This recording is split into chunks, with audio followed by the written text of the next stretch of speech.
And welcome to the September 1st edition of the Willis Hour.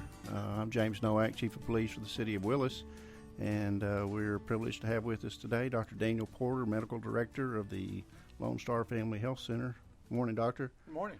Did you know that this is the 245th day of the year? There's only 116 days left to Christmas. Start shopping now. Yes.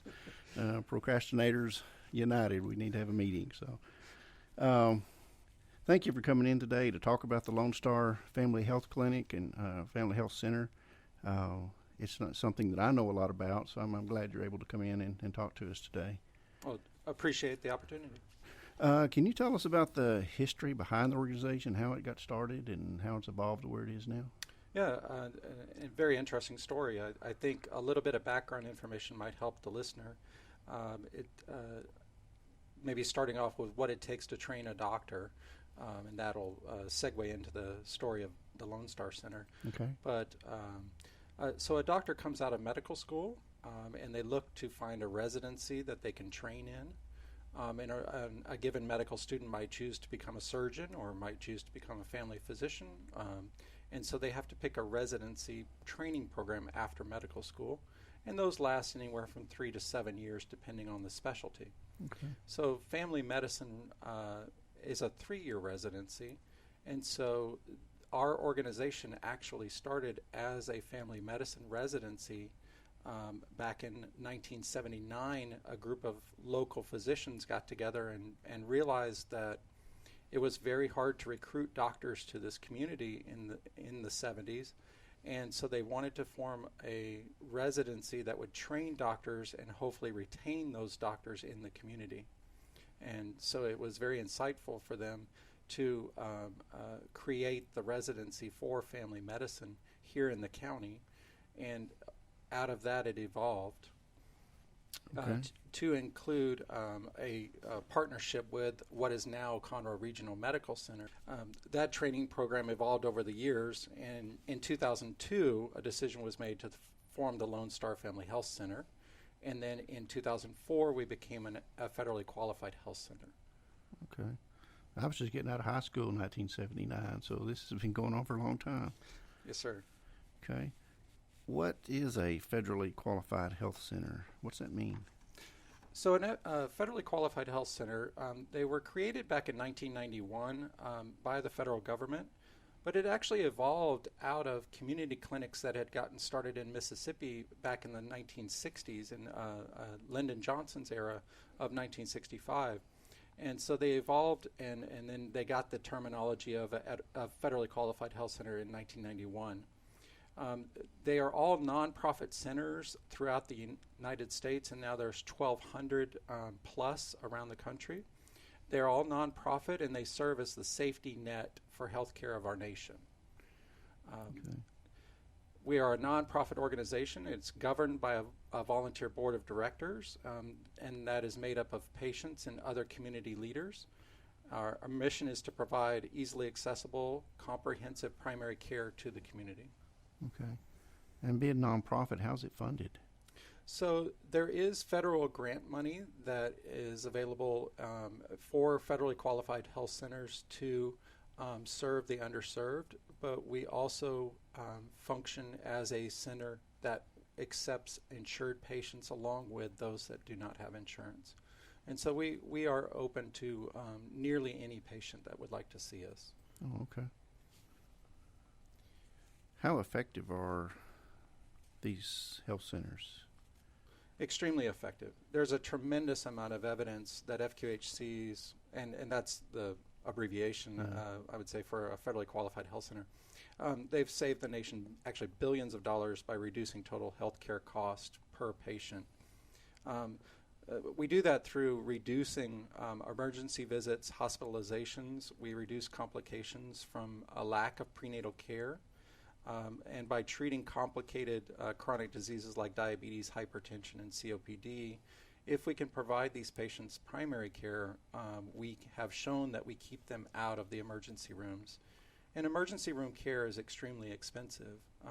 Primary care saves everyone money. Okay.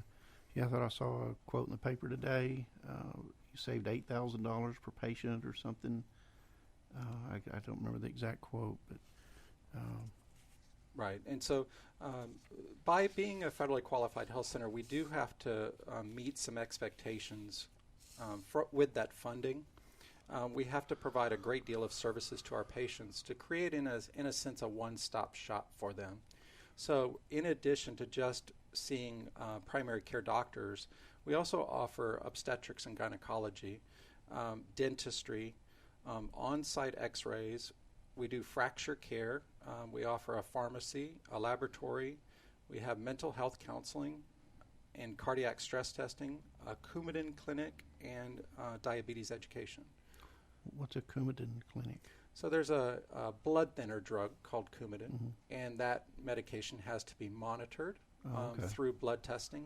And so we have a pharmacist on staff that monitors all of those patients.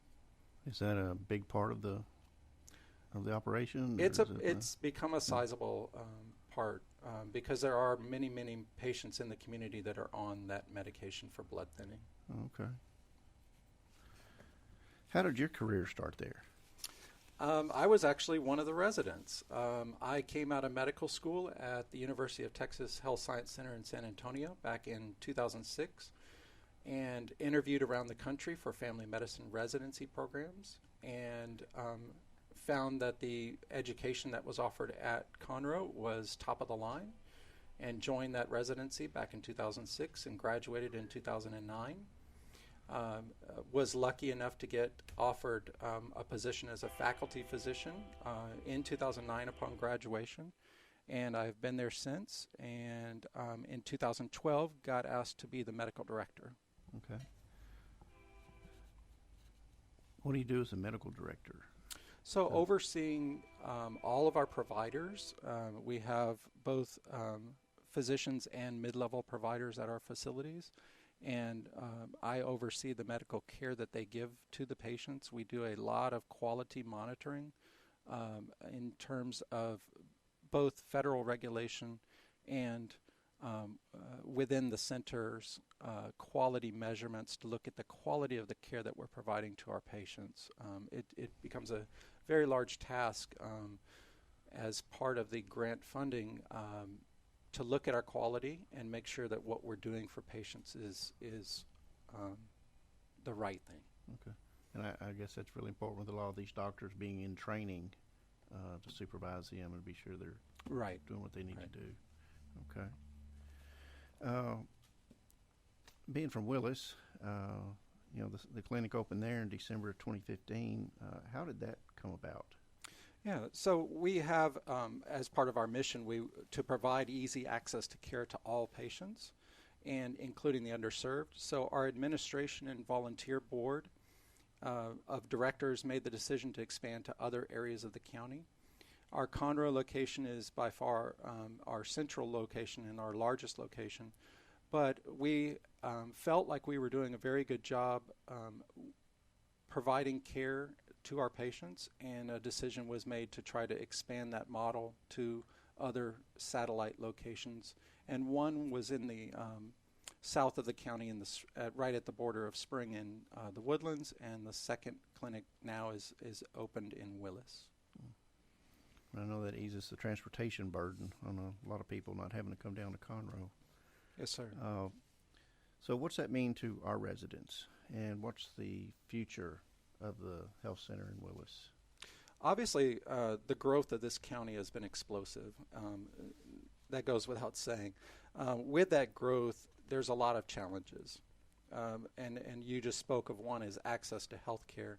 Transportation can be a major barrier to patients. And so by reaching out and bringing the doctors to you, that provides better access of care and can keep patients out of the emergency rooms and out of the hospital. Okay.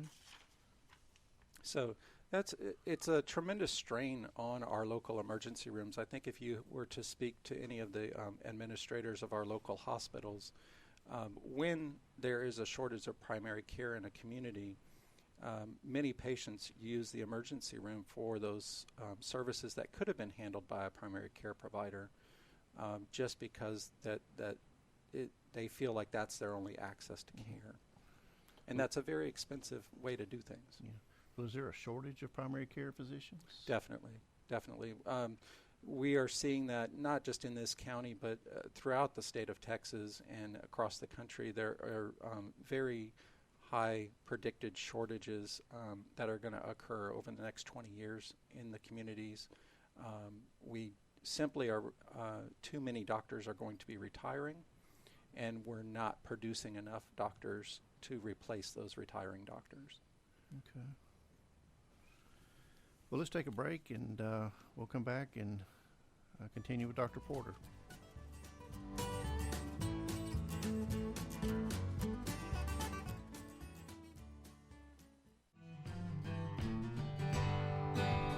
Lone Star Community Radio is Montgomery County's community radio station, and we are looking for talk show hosts and volunteer DJs for our music shows.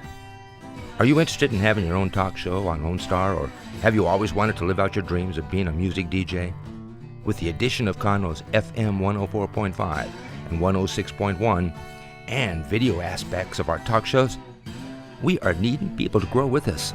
If you or someone you know might be interested, please contact us online at irlonestar.com/contact us, or call the station at 936-647-5747 for more information.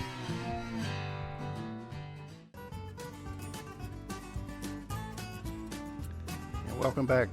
This morning's edition of the Willis Hour. We have Dr. Daniel Porter with Lone Star Family Health Center discussing that program. And you mentioned earlier about taking insurance and things like that. Could you tell us how the fee system works for the program? So again, like we said, we are a nonprofit organization by definition, and so our role is to care for as many patients as we possibly can. So we have a way for patients to apply for what is called a sliding fee program.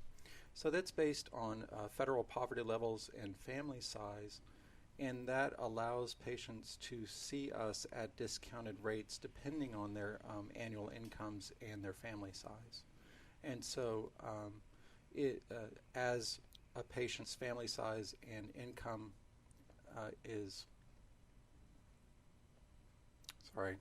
it's because it's reverse relationship. Yeah. As the family size increases or as the income decreases, the fee that the patient would pay to see us goes down. Okay. And that, so that allows patients to see us. And in addition, we also offer when they are available, and there was always funding questions from both the state and the federal level. When grants are available, either through the state or federal level, we are sometimes able to see patients for no charge if they qualify on those grants. Mm-hmm. So there's no reason for someone not to come in and get the care that they need. Right. Okay. And so the eligibility process is extremely easy. We have dedicated employees who are bilingual who can work patients through that eligibility process on the same day, and they can be seen that day after being put through the eligibility steps. And again, I want to stress that those steps are easy. Okay. Well, that's really important in a community to have people as healthy as they can be, especially from the emergency management perspective, because that contributes to the resiliency of the community as we try to recover from a disaster. Preparing for the interview this morning, talking with you, you mentioned the Nature Explorer classroom at the Conroe location. Can you describe what that is for our listeners? I appreciate you asking about that. That's been an exciting project for us. We were approached many years ago by John Warner. He's of the Texas A&M Forest Service, and he oversees the Jones State Forest off 1488 here in our county. And he came to us and wanted to partner with the idea that health and nature are very tied together, and could we work together to promote health and nature at the same time? And it was a brilliant idea of his to approach us about that. And so out of his work and many other people's work, we ended up applying for a grant through the National Forest Service and the National Environmental Education Foundation and the Arbor Day Foundation. And we have created an outdoor space right outside of our Conroe location where children can explore a miniaturized natural environment. And so we have different stations set up within this space that promote different ideas of ways in which children can explore nature. The concept behind it is that if we can get families comfortable with being outdoors and exploring nature in a very small setting, maybe they will step out of their comfort zones and go explore our parks and go explore other areas of the state and become healthier in that way. Get out in front of the TV and the video games and things like that. Yeah. I was thinking back, when I grew up in the country, so we were always outside hunting and fishing, playing ball and everything. And you don't see that as much nowadays as we become more urban. Yes, sir. And I think that's an important point. As families have become more urbanized, there's greater and greater pressure, I think, on families to protect their children from concerns.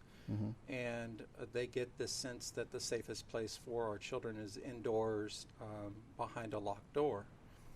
And it has some undue consequences to it.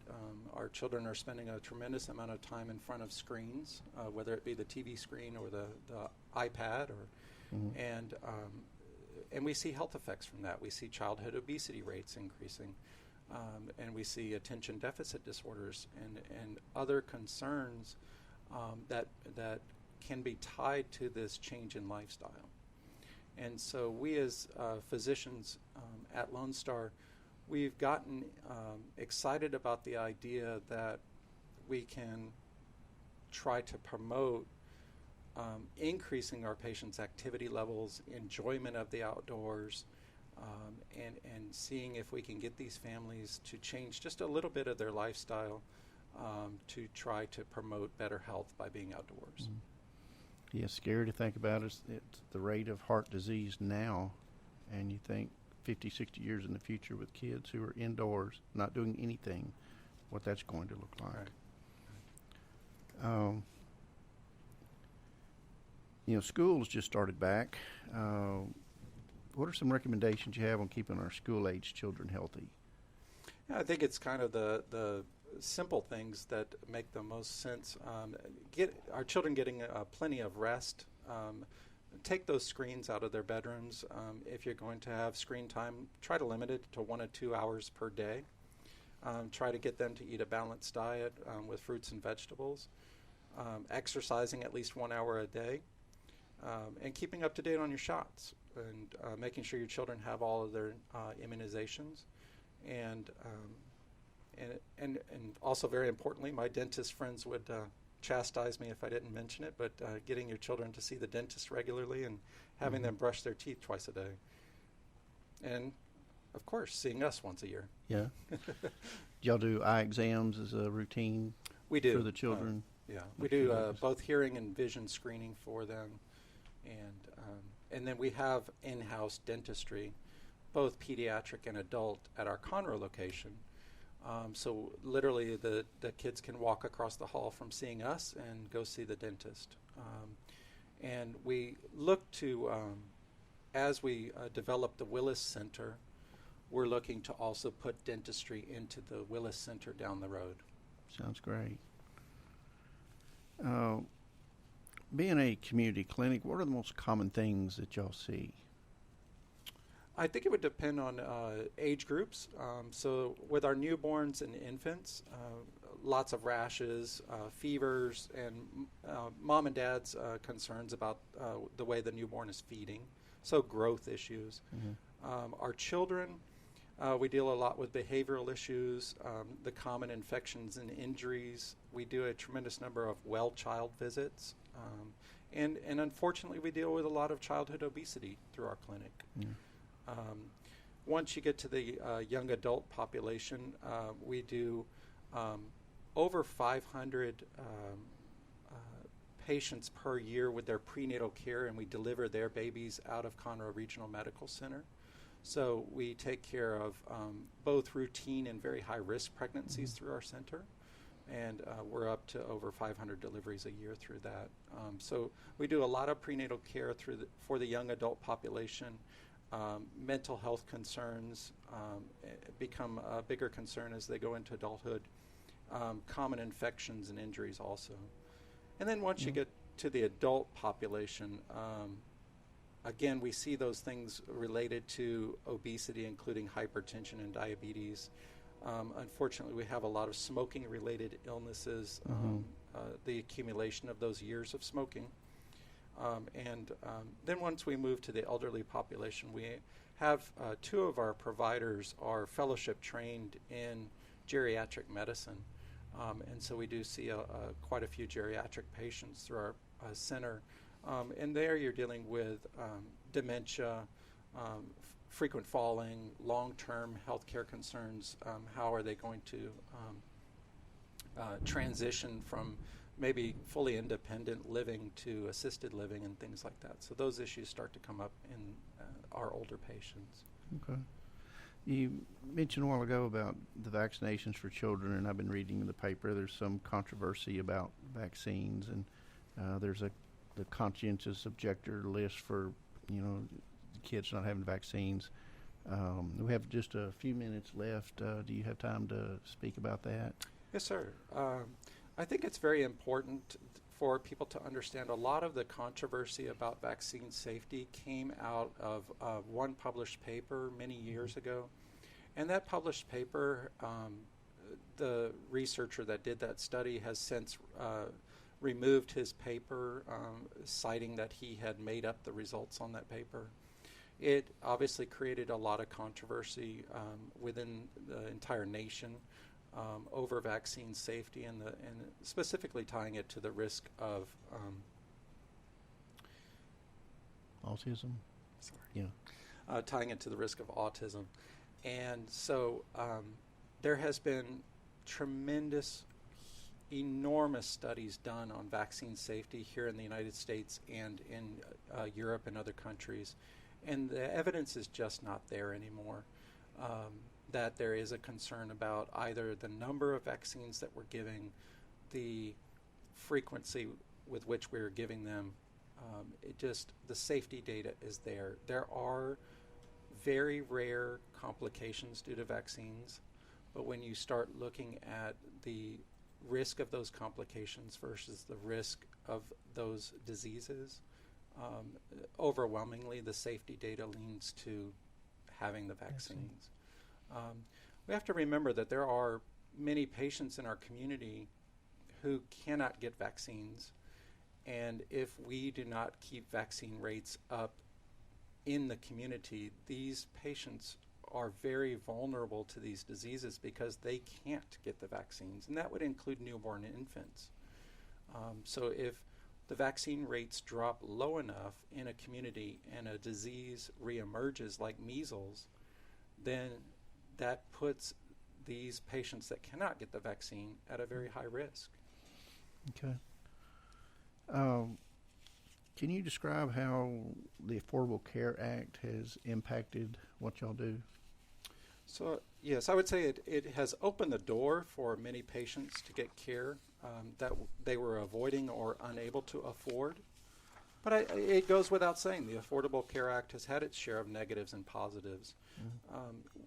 We have been dedicated from day one to being a provider for those patients that are on the Affordable Care Act plans, and we will continue to be.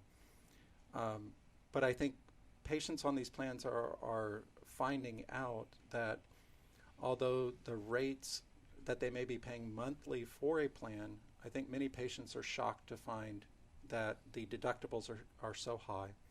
And so when they initially go to get care, until they meet that deductible, they may have significant out-of-pocket expenses. And I think that those kind of things people are not used to. They may be prohibitively expensive to enter care because you're facing that deductible. So I think it's going to be an ongoing challenge. I think it's the American people are going to have to face these issues as a group. I don't think that the Affordable Care Act is going to solve our healthcare crisis that we're having in the country. We are a developed nation that spends the most on healthcare, and we get the least bang for the buck if you compare us to many, many other countries in the world. So there's not going to be a simple answer to this issue. We want to be the best in America. We want to have the best healthcare in the world. But I think we are just now having to face what that really costs. And those things are painful and decisive. So I think it's going to take individuals, small business owners, large corporations, and the government to make these answers to this issue. It's not going to come from one place. Okay. And if we could put the politics aside and talk about issues like rational people, then yeah, we could probably get somewhere. So what do you think all of these changes in healthcare mean to the clinic and to healthcare in general? Yeah, I think if you think about what the federally qualified health centers around the country are doing, and we're trying to do specifically, the FQHCs in the country see about 20 million people a year. It's estimated that that's going to double to the need for FQHCs will double to 40 million people in just a few years. So the role of the FQHC is going to grow, I think, in this country because we've proven ourselves to be a cost-saving model for healthcare in this country. We have enough data to say that we're doing a good job.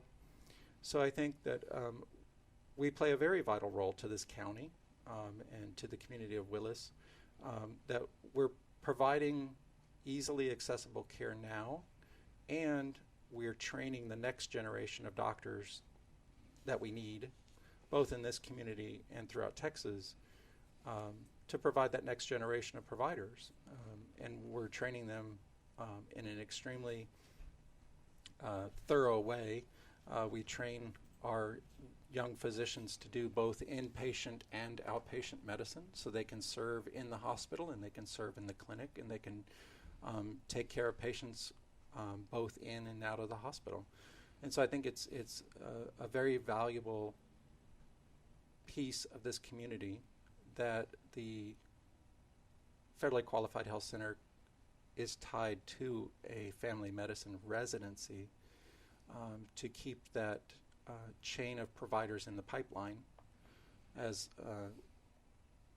doctors get older and we one day want to retire, somebody better be behind us. Yeah, someone's going to fill your shoes.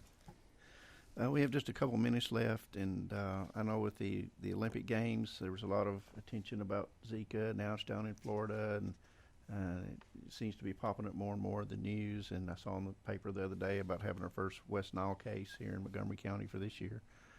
Could you speak to those briefly? Yes, it's Zika virus is just beginning to grab the attention that it deserves. I think this is going to be a major threat to the United States pocketbook and to our health. It is potentially going to be a threat here in the county because we are in a humid environment that mosquitoes love to live in, as we know. And we're learning more and more about each day about how this virus affects us and its potential impact on not just newborn babies, but we're learning that this virus has an impact on the adult brain also, in the adult body. So I think we have to get the word out to the community about ways that we can hopefully combat this virus and get it under control before it gets out of control. And so I think it's important that people understand that this is being transmitted by a bite of a mosquito, but we're also learning that it can be transmitted through blood transfusions, blood contact, and also sexual contact. And so one piece of that control would be to be making sure that we don't have any standing water in our community. So these mosquitoes can breed in the smallest volumes, little tiny containers full of water out in your yard. And so after every rain, I would really recommend that people start walking around their properties and dumping out any standing water that may be around. That can reduce our risk In addition, we want to prevent the mosquito bites by using a mosquito repellent, wearing the long clothing, and making sure that your window screens are intact. Mm-hmm. So if we have large holes in the window screen and you have your windows open, we could be getting bites in that way. Okay. Understanding that the Zika virus outbreak is really centered throughout Central and Southern America. And so any travel to those areas, and a lot of our patients travel to those areas either on vacation or such, knowing that you are putting yourself at risk by going to those environments, and then making sure that when you come back that you are thinking and talking to your physicians and providers about things such as waiting to get pregnant, looking for signs and symptoms of infection, and seeing a doctor if you're concerned about those. Yeah. Is there a vaccine in the works? There is a vaccine in the works, and it's very exciting. They are saying that it may be, if the trials go well, we may be looking at a vaccine in early 2018 to mid 2018 is what I'm hearing. That will be truly exciting if that is a reality. Okay. I would encourage people to go out to the web, and the Center for Disease Control has an outstanding website on Zika for both the public and for healthcare providers. And you can find that simply at the www.cdc.gov, and they will have a link to the Zika. Mm-hmm. So the more you educate yourself, the better off we're going to be. Okay. Is there anything else you'd like to tell us before we leave for today? And you had mentioned the West Nile virus. Oh, yes. And just to say that is also carried by mosquito populations. So all of the precautions that we were discussing in terms of Zika, mosquito control and such would apply for the West Nile virus too. Another serious concern for our area. Okay. Well, Liz, do you have something else? We're almost out of time. Do you have a closing comment? Yeah, what I would say is I think everyone in this community would agree that at times we can be one or two steps away from a crisis in our lives. And you may have a so-called Cadillac health insurance policy today, but one or two things could happen in your life and you could be without that Cadillac plan. And the role that we try to play at Lone Star is opening the door for healthcare for anyone. And we have an incredibly dedicated staff and physician staff on a mission to take care of patients completely, one-stop shopping in a empathetic way, without judgment. And so I just wanted to get that word out to our public that we want to be the best healthcare in the county. Awesome. Well, thank you, Doctor, for coming in. And as we close today, a reminder, Labor Day is right around the corner. Be the last hurrah to get out on the lake and grill some burgers and fish and water ski. And I would just encourage you to wear your life jacket. Nobody goes out on the lake planning to have an accident, and they happen just too frequently here. And we'd like to have an accident-free Labor Day. Thank you, and we'll catch you next time.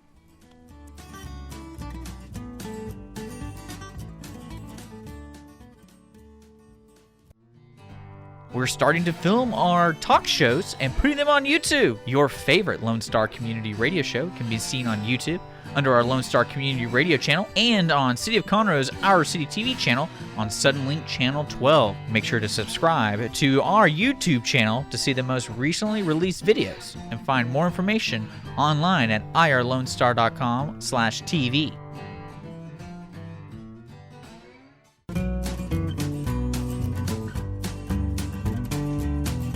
Welcome back here to the Willis Hour on Lone Star Radio. I'm Lauren Swanky, and I'm so glad to be with you here today on Lone Star Radio. It's always a lot of fun for us to work together in bringing Montgomery County news, and more specifically Willis news, to you guys as listeners of Lone Star Radio. And I tell you, it's so exciting as Lone Star is taking on an FM signal all over Montgomery County. We're really just excited about that new change here, and so welcome. If you're listening today, of course you're listening today. You're listening online and catching what's going on all over Montgomery County and in Willis. We're so glad that you're tuning in. Again, my name is Lauren Swanky, and I'm with 1097 Willis Monthly News. We're the community newspaper for Willis, and it's always a pleasure to be with you here and sharing with you about what's going on in the Willis community. You know, there's lots of good things going on in Willis, and it's our joy and our pleasure to be able to share with the community about those things through a community newspaper. And we love to keep our readers informed. We're a monthly publication, and we are available all over the community in local businesses and stores and that type thing. And then also maybe some of you get your copy of 1097 in the mail each month. And so whatever the case, I hope you'll pick up a copy. I hope you'll sit down and read it and catch up on what's going on in Willis. Now, you guys are fortunate because the September issue of 1097 actually doesn't hit stands until next week, the first Monday of the month. But here we are sharing with you what's going on, sharing with you what's going on in Willis for the month of September, a couple days before we actually hit the shelves. Again, we hit the shelves every first Monday of the month, so obviously obviously we'll be coming out here this next week, and Monday is Labor Day, and so it's hard to believe that we have made it through the summer. It is just unbelievable that the summer is almost kind of in our rearview mirror at this point, and looking towards the fall months, it just flew by. And my kiddos are back in school, so things are just different for lots of moms all over Montgomery County. They're kind of getting into the flow of their kids being back in school, catching up on things around the house and taking care of business. And so I'm so glad you guys are tuning in and listening today about what's going on this fall, because there's a lot of things I think that you're going to want to hear about, that you're going to want to know about in the Willis community. And so one of the things, I'm going to start off my time with you today talking about the election. That is big news, and I know it's big news everywhere. You can go online, you can turn on the television, you can flip on the radio. Any type of communication, you stop in and people are having conversations everywhere you go about the November election. And so it's right around the corner. As much as it's amazing to me that summer has passed, it's even more amazing and a little bit scary that that the November election is just a little way away, just a couple of months here at this point. And so I'm going to share with you a little bit about what's going on locally in the November election.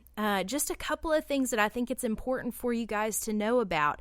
Now, one of the big things affecting Willis residents is the election of a new constable. Of course, Constable Chumley is retiring. He's been in service to the community for many, many years. And so we have the opportunity to elect in a new constable in Precinct 1. And so, right now we're looking at two candidates for that seat. And of course, if you are a regular listener here on Lone Star, or even if you pick up your, Daily Courier or whatever, media you're listening to or reading, of course you heard about, if you're keeping up with local elections, you heard about the many individuals that were vying for the Republican spot in this election for Constable Precinct 1. There were actually 5 candidates when this thing started out, and of course now it's narrowed down to 1. And that one candidate for the Republican vote is going to be Philip Cash. Philip Cash was the one that came out on top among those 5 candidates. And, he's of course, the Republican candidate for this position. Now, the Democratic candidate for this position is Thomas T. Mack. Maybe you've seen his signs around the community. If you live in Willis, you've seen those signs starting to pop up. And I had an opportunity to sit down with Mr. Mack, and just a real nice gentleman. He has a lot of ideas about the constable's position and about things that he can bring to the table. So I want you to pick up your copy of 1097 this month and read about T. Mack. We'll have more information next month about Philip Cash and about T-Mac and about, that election and that situation. But, I think that Mr. Mack, he hasn't really stepped out into the spotlight until now. And so I'm excited for us to be able to tell you a little bit more about his candidacy and about this candidate for the Democratic candidate for Constable Precinct 1. So those are your two candidates for that election. Again, it's for Constable Precinct 1. It's an important seat, and it's because Constable Chumley has been in that seat for a many year, and he has been really working hard for the Willis community. Now he's going to be retiring after many years, and you've got two candidates to choose from, Philip Cash, T-Mac. Read about them, find out more information, decide who really has ideas that you can get behind and who you're going to support. But one thing is for sure, be sure to get out and vote. It's so important. Now, a little bit more about that November election that I think is going to be super important for you today, especially if you have kids within Willis Independent School District. It's time for a few of the seats to be up for election, those positions on the Willis ISD Board of Trustees. Those three positions are Position 2, which is currently held by Sue Ann Powell, Position 6, which is currently held by Beverly Vornsand, and Position 7, which is currently held by Becky Broussard. Those three positions are up for election, and two of them have several candidates that are going to be running for those seats, and then Becky Broussard is going to run unopposed. So here are your candidates for Position 2. You have Sue Ann Powell, who is the incumbent. You have Renee House, and you have James Bishop. For Position 6, again, which was held or is currently held by Beverly Vornsand, you have Beverly Vornsand, you have Michelle Bischoff, Chris Haskett, and Jose Joe Belmares. So those are your candidates there for Position 2 and Position 6 for the Willis ISD Board of Trustees. These are super important elections. I think a lot of times people blow them off, and I think we're going to be fortunate in these elections, of course, in November, because it's a presidential election year, and I know many people are going to be eager to get their presidential vote in. But while you're there, don't skip over some of these local elections. I know a lot of people say, well, I don't know anything about the candidates. I don't know who to vote for. And that's where preparation comes in, getting ready a little bit ahead of time, determining who you're going to vote for based on what they stand for and what they're wanting to do in the community, and in this case with the school district. So those are a couple of important elections that affect those that live within Willis and many of our listeners even outside of Willis when it comes to Precinct 1. Precinct 1 is a very large area, and it covers, of course, also Montgomery and Dobbins. So it's a really large area, and I think it's going to be an important election. So be sure to read up on these candidates, go out, listen to them if they're going to be speaking, if there's going to be debates coming up. I encourage you, get out there and listen, pay attention. I'm always very sad to see when folks don't turn out for debates, but really glad when they do, because I think it shows an interest within the community to make a difference, to make an impact on what's happening locally. So be sure to check out those very important elections and to make your voice heard by voting. I'll be back here in just a moment on the Willis Hour. I'm sharing with you everything that's going on in the community, and it's a lot of fun. Lone Star Community Radio is on FM. That's right. Set your radio dials and your button presets to Conroe's FM 104.5, 106.1 coming in June 2016. To celebrate this edition and the addition of video versions of our talk show and music shows on YouTube and cable TV, we are offering special sponsorship rates, which include free audio spots that are played throughout our broadcasts. Interested? Check out our sponsor rates for shows just like this one you're listening to right now online at irlonestar.com/sponsor. Or call the station at 936-647-5747. Reaching the people of Montgomery County with Montgomery County's community radio station with Lone Star Community Radio. Welcome back here to Lone Star Radio. I'm Lauren Swanke, and I'm with 1097 Willis Monthly News. I'm sharing with you all things Willis, and it's a pleasure to be with you here today. It's always fun to follow up Chief Nowak and his guests and share with you what's going on in the community. So I'm glad to be with you here today. Now, as I mentioned a moment ago, be sure to get involved in the local arena of elections. It's so important. Get your vote out. And, I'm real excited. I had an opportunity to meet Joey Sheaf, who has a program that's going to be coming up here here in just a few minutes. He's here on the station once a week at noon on Thursdays with his program Real Talk, where he's talking about culture, politics, and religion. And I just encourage you to stay tuned, stay with us, and check out what Joey has to say. I think you're going to find it interesting, and you're going to want to listen in. So be sure to check that out. Now, in talking about what's going on in Willis, I did want to share with you some of the things that are going on as far as growth. And I only have a few minutes here, so I'm not going to be able to share with you everything. That's where you're going to want to pick up your copy of 1097. Now, recently, the City of Willis Economic Development Corporation held their Economic Summit. And this is just a great event that they typically host annually. There was a year break on that event, and so they're coming back after a year break. So it was a smaller crowd this year, but I'm telling you, there was so much important information that was discussed at this gathering that I encourage you to pick up this issue, because I want you to know what's going on in Willis. So many times people ask me, so what's going in over there next to Kroger, or what's going in over, what's going to happen with that land right there at 45 and 1097? You know what? If you want to know, I encourage you, pick up this copy of 1097. Read about the Economic Summit, because there's a lot of important information about growth when it comes to Willis. Now, there's a few interesting facts that I wanted to share with you guys today. One of those is City Manager Hector Forestier was asked during the summit what's projected as far as growth in population in Willis. And he said, well, within the next 5 to 7 years, we are expected to double in population in the city of Willis. That is significant, folks. And I tell you, when he said that, I was pretty taken aback and felt like that was super important for our readers and our listeners to be aware, to information that they need to be aware of. Now, the reason this is going to happen, one of the big reasons, is some very large developments that are coming in our area. And those 3 developments that you're going to want to watch, of course, the Howard Hughes development, a massive 2,000-acre development that's coming. It's going to be just south of Willis along I-45, and that's going to be a huge development that you're definitely want to be aware of and keep an eye on. Of those 2,000 acres, 1,400 of them have been set aside for residential development.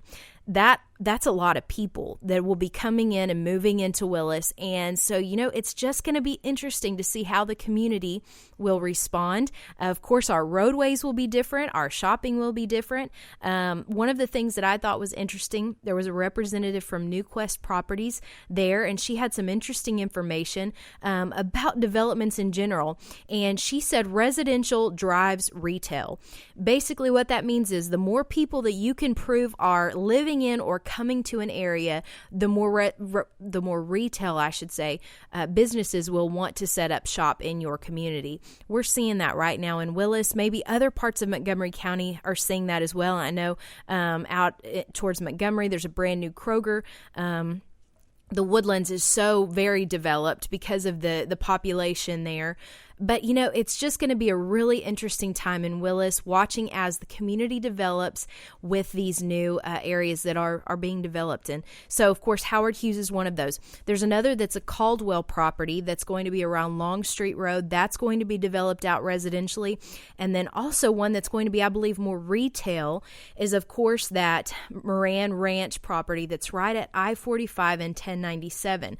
That property has been watched for a long time, and people have wondered for a long time what was going to happen with it. So we'll see. Those are 3 developments that I think are going to impact our community significantly, along with a lot of other things that are happening and things that are coming in the Willis community. So pick up this copy of 1097. Get online next week. Check us out as far as the September issue of 1097. You want to be sure to read this article about the Economic Summit, because it's going to fill you in. Now, as I close out, be sure to go out and support the Wildcats tomorrow night. It's Willis versus C.E. King, and it's our first night, our first home game of the season with our brand new turf there at Burton Yates Stadium. It's at 7:30. You don't want to miss it.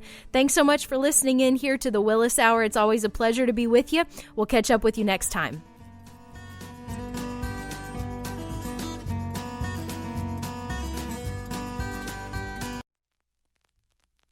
Thanks for checking out this production of Lone Star Community Radio, Montgomery County's community radio station. For more information on this show and other shows on Lone Star Community Radio, check us out online at irlonestar.com. If you're interested in sponsoring a program on Lone Star Community Radio and reaching the local audience of Montgomery County on FM, internet, TV, media, please call 936-647-5747 or contact us online at irlonestar.com. This recording is a Lone Star Community Radio production produced by the show host and Dick Schischler of Lone Star Community Radio. Interested in volunteering as a music DJ or starting your own talk show? Contact Dick Schischler at dick@irlonestar.com or by phone at 936-647-5747.